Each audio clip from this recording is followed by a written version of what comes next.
Spider-Man Homecoming is Tom Holland's first installment of the MCU Spider-Man, but in this movie we follow Peter Parker as he struggles to kind of like find his way and learn how to first use his powers. Now, of course, in the MCU version of Spider-Man, they don't show us that he gets his powers, but most Marvel friends know how he got his powers. He goes on a school field trip, gets bitten by a spider, and becomes Spider-Man.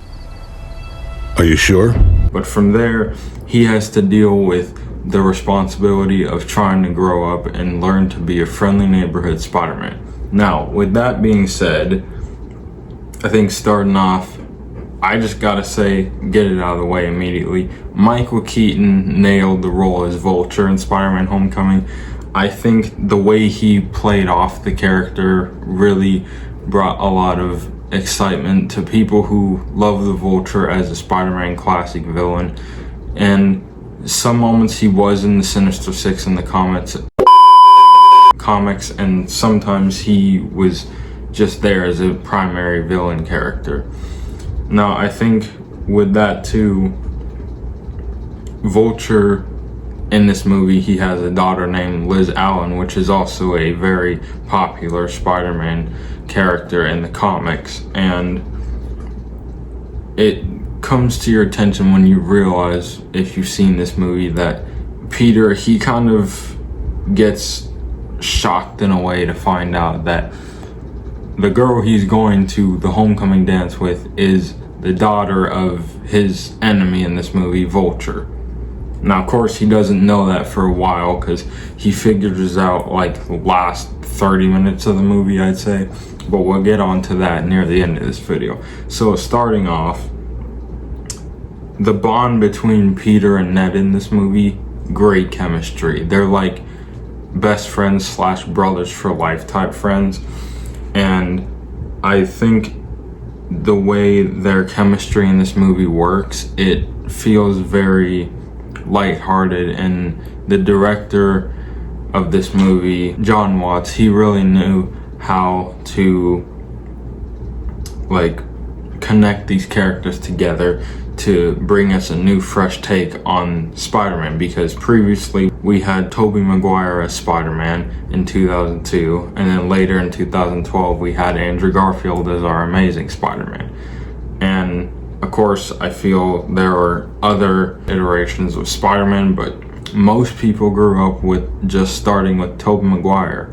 Some people grew up with other Spider-Man like Andrew Garfield, and for me, I grew up with Tom Holland since the first movie came out in 2017. Now, MJ in this movie, usually in the comics she goes by Mary Jane Watson, but in the Homecoming trilogy, from Homecoming to No Way Home, and now Brand New Day, of course, she goes by Michelle Jones. Now, I thought that was an interesting take to go off of for that, because from my knowing of Spider-Man, reading the comics or not, I know that the original MJ is Mary Jane. But, you know, they had to do a different take on it because Tobey already had MJ, and then in The Amazing Spider-Man, it was Gwen Stacy. And initially, MJ did make a cameo in the movie, but it was cut, turned into pretty much a deleted scene of the movie. And then now we have Michelle Jones, which is played by Zendaya, who I think, great actress, of course, and Tom Holland, my GOAT, as Spider-Man, because he just plays Spider-Man in a way that definitely feels like him in the comics, because you compare it from the script to screen and you could see that lighthearted energy that Tom Holland brings to the table when he is first Spider-Man, when he first makes his first appearance in Captain America Civil War. But of course, he really has more time to shine when Homecoming begins all the way to No Way Home. And I think that's just very beautiful that Tom Holland gets to share that experience with all Spider-Man fans, and his acting in this movie too. It gives you a very type of lighthearted feeling when it comes to knowing how to play a character, but also know how to have a level of emotion that will let you connect with a character you love so much. And that's what I love about Tom Holland's performance as Spider-Man. Now, don't get me wrong, Tobey Maguire and Andrew Garfield, great Spider-Man too, but like Tom Holland with him, he brings out that initial Peter Parker, and he also brings out that Spider-Man type feeling where he's like, I'm a nerdy kid and I'm scared sometimes, but I also know how to fight for myself. I know how to be a hero. What? Bro, what are you talking about, man? And I think that's the great thing about with Spider-Man Homecoming. It's kind of a lift-off type moment where he's like, I'm a baby bird trying to learn how to fly, and by No Way Home, he's like a plane in the sky. And it's really beautiful to see the way he like interacts with that type of emotion and how he like balances school and superhero life. And I think that is just such a beautiful thing to see, and I'm hoping to in the future after Spider-Man Brand New Day that Tom Holland continues to play Spider-Man, because he is like the most beloved Spider-Man in my opinion, and in some other people's opinions too, that Tom Holland is like the greatest Spider-Man of the MCU, or greatest Spider-Man of all time. And Aunt May in this movie too. Like I said, there have been many iterations of different Spider-Man characters, from MJ to Harry Osborn to Gwen Stacy, and even to Aunt May. Now, Uncle Ben, I think, if I'm correct, he is talked about in Your Friendly Neighborhood Spider-Man, which is technically a TV show kind of for the origin of Tom Holland's Spider-Man universe, but he's never actually shown. And I think that's why I love the way they chose to use Aunt May's performance in this movie, because Marissa Tomei, she pulls off an Aunt May that feels very like, I'm worried for you, but I'm also trying to help you. I'm gonna help you grow and learn to be a better person. Now, of course, in Spider-Man Homecoming, she doesn't know that her nephew is Spider-Man until the end of Spider-Man Homecoming, which I will get to that too in a moment. But it's very beautiful when we get moments like that between characters where they show an emotional connection with each other that feels very genuine and very like lighthearted. Like I said, with Ned and Peter, they really show a friendship bond that feels like it lasts a lifetime. Now, as far as Spider-Man No Way Home goes, which I will talk about that in my review tomorrow, I think with that relationship, it shows the level of honest and trust with those characters, because with Peter and Ned, they share a kind of like emotional friendship, trusting connection type bond that feels like it's that bond between Peter and Harry in Spider-Man with Tobey Maguire. But like, again, whole different universe, same character though, but the character development with Peter, it shows a level of knowing how to be responsible, because from Uncle Ben's iconic line, with great power comes great responsibility, it shows you that Peter really is going by those words, even if Uncle Ben doesn't exist in the MCU. But moving on from that, I have to talk about Tony Stark in this movie, because as always, Robert Downey Jr. always pulls off an extremely well-formulated Iron Man, and he's like best Iron Man of all time.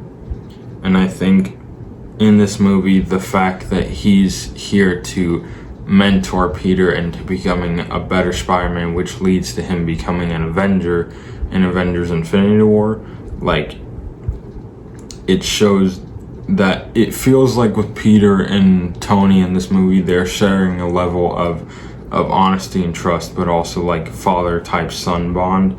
And that's what I love so much about the bond between Peter and Tony, because they show that level of respect for each other. Peter, for all reasons, he looks up to Tony Stark a lot, like it's his own father, because, you know, for most of Peter's life in the MCU, he only grew up with Aunt May. Uncle Ben wasn't there, so he didn't know Uncle Ben, unless he did, but they never actually mentioned it. So yeah. And then going back to the Vulture, like, the final act of this movie, I think for me, like, going back to watching this movie again, it brought back so much beautiful nostalgia for me. And there's a scene in this movie where Vulture fights Peter for a second, and then he leaves Peter under a pile of rubble. And that's when we get such an iconic scene from Spider-Man, and it's because of Tony Stark mentoring him. Tony Stark, earlier in the movie, he tells Peter, if you're nothing without the suit, then you shouldn't have it. And that's when Peter finds in himself, he can be Spider-Man without an electronic suit that has gadgets inside of his suit. He finds out for himself, I'm Spider-Man. I can be Spider-Man without the suit that Tony provided for me, because I'm here to protect my city of Queens.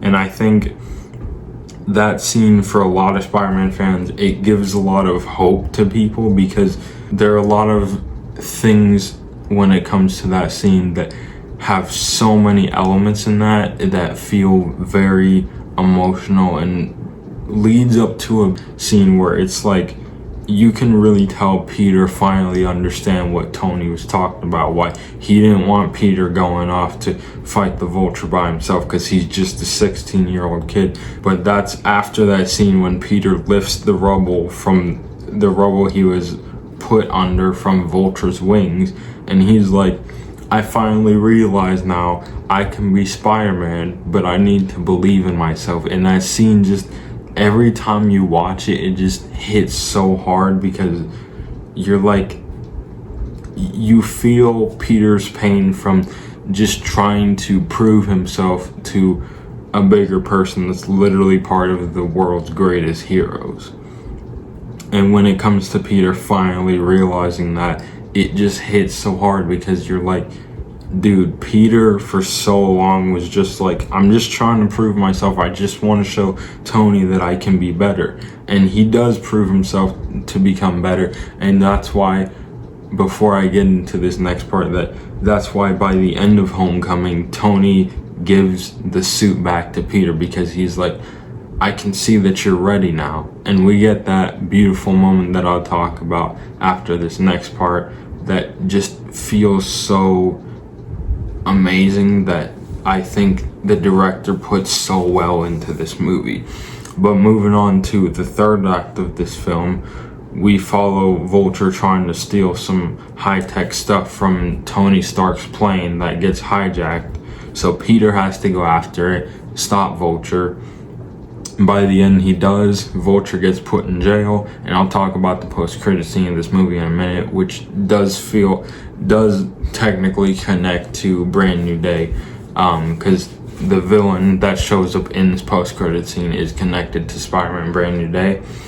But then after Peter takes down the Vulture, sends him to jail, then he gets home, and even before he gets home, he finds the suit that Tony Stark gave him, that gives him so much more responsibility and so much more respect, because by the end of this movie, Tony Stark realizes Peter was trying to just prove himself for Tony, and that's when Tony gives a level of respect to Peter that goes so much further when you watch Endgame. So yeah, and then Peter gets home, he finds the suit, and from there he is our friendly neighborhood Spider-Man for the MCU.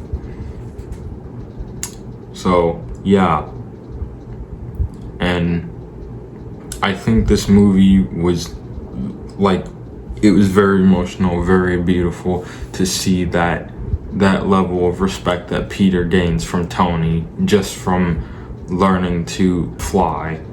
Not physically, because he only swings, but you know what I mean. And so then moving on to the post-credit scene of this movie, we follow Vulture in jail.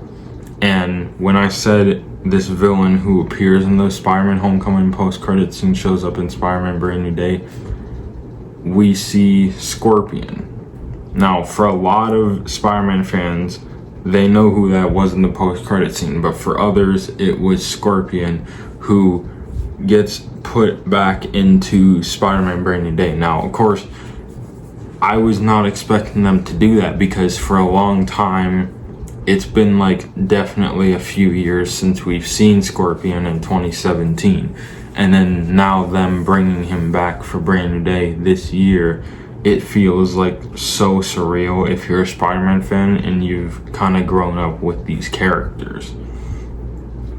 Now, I think from there, like, yeah, it's a great start off to Peter's MCU Spider-Man journey, and it's great to see where he goes in Spider-Man Far From Home and No Way Home. So my Far From Home review will drop later today, and my No Way Home review will drop tomorrow, as well as my Brand New Day review.